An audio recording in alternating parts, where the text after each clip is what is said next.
خاص تحفہ امام محمد باقر علیہ الصلوۃ والسلام کا جو آپ سب کے لیے انتہائی آسان اور انتہائی مجرب تحفہ ہے. لوگ تلاش کرتے ہیں پانچویں امام نے کیا دیا, چوتھے امام نے کیا دیا. لوگ یہ کہاں کہتے ہیں کہ ہم نے مولا کو کیا دیا, یہ پوچھتے ہیں مولا نے ہم کو کیا دیا. تو چلیے پانچویں امام کا ایک ایسا تحفہ جو آپ سب کے لیے انتہائی مجرب ہے, ایسا مجرب ہے کہ بھلا کہاں 2000 حج کر سکتے تھے. 2000 حج, 2000 سال جگیں گے تو 2000 حج ہوں گے قبلہ. اور 2000 عمرے کہاں کر سکتے تھے؟ ارے اگر وہاں مکے میں رہتے تب بھی 2000 عمرے کہاں بس میں تھے. اور 2000 غزوات, 3 جملے, 2000 حج, 2000 عمرے, 2000 غزوات, اور اس کے ساتھ ساتھ 10 لاکھ درجات کی بلندی, تیسرا جملہ. چوتھا جملہ, ہر نبی, رسول اور امام مظلوم کی زیارت کو ان کی شہادت کے بعد سے جتنے لوگ اب تک آئے ہیں ان تمام کی زیارت کے برابر ثواب. یہ 4 جملے میں نے آپ کی خدمت میں پڑھے.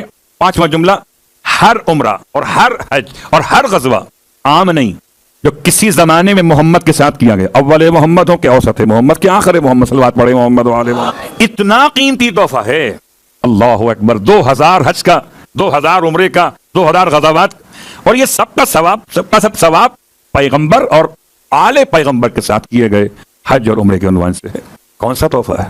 زیارت عاشورہ, پانچویں امام کا دیا ہوا تحفہ ہے حدیث قدسی, چلا خدا کی طرف سے ہے, بھیجا جبرائیل کے ذریعے گیا ہے, نازل اول محمد پر ہوا ہے, مگر زمانے کو اوسط محمد سے ملا ہے.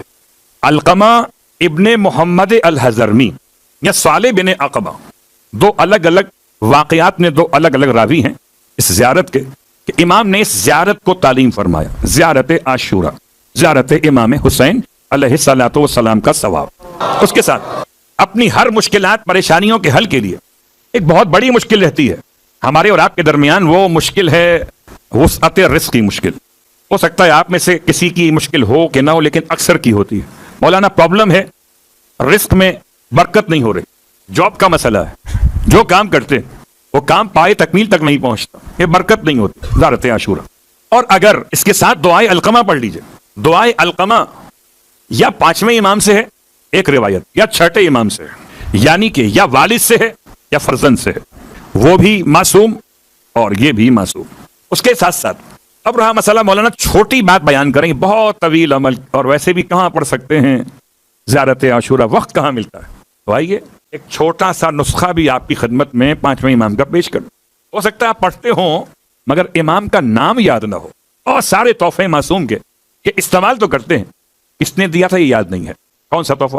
راوی کا نام زید الشحام, امام کی خدمت میں تنگی رزق کا مسئلہ لے کر پہنچتے ہیں کہ مولا رزق میں بہت تنگی ہو رہی ہے, کوئی دعا تعلیم فرمائے. امام نے دعا تعلیم فرمائی, اور کیا دعا تعلیم فرمائی؟ فرماتے ہیں ہر نماز واجب میں آخری سجدے میں, سجدے آخر میں تمہیں چاہیے کہ ذکر کے بعد اس طرح خدا سے رابطہ کرو. بہت مشہور یہ دعا ہے, یا خیر المسئولین, اے وہ کہ جن سے سوال کیا جاتا ہے ان میں سب سے بہتر ہے. میں نے کل آپ کی خدمت میں جملہ عرض کیا تھا کہ خدا کے نام اور ناموں کے اثرات مختلف ہیں. کل دعائے سمات کا حوالہ تھا, اور آج دعائے جوشن کبیر, اللہم انی اسألک بسمک یا اللہ ہو, یا رحمان ہو, یا رحیم, آخر فصل. 1 نہیں 2 نہیں 3 نہیں 4 نہیں, 1000 نام ہیں جو خدا کے ناموں سے آل محمد نے عطا کیے ہیں.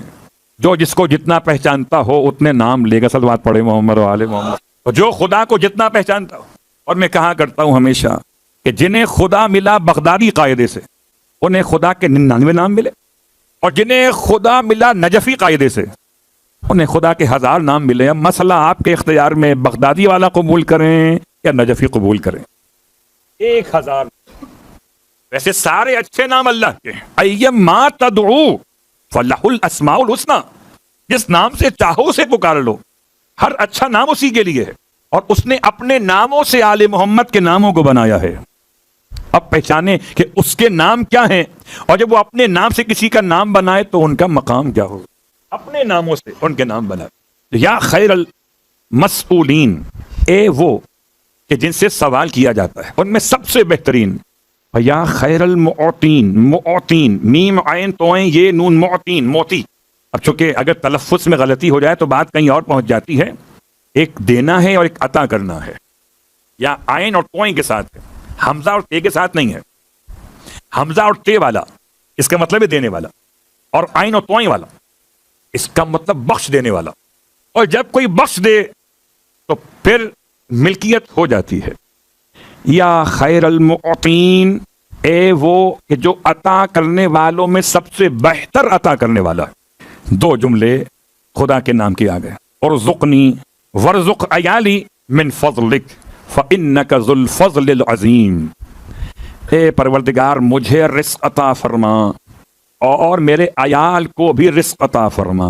کبھی عیال نہ بھی ہوں تب بھی عیال پڑھنے میں کوئی حرج نہیں ہے، کہ ہو سکتا ہے عیال سے مراد اولاد ہو، خاندان ہو، قبیلہ ہو، اہل ایمان. صلوات پڑھیں محمد و آل محمد. فإنک ذو الفضل العظیم.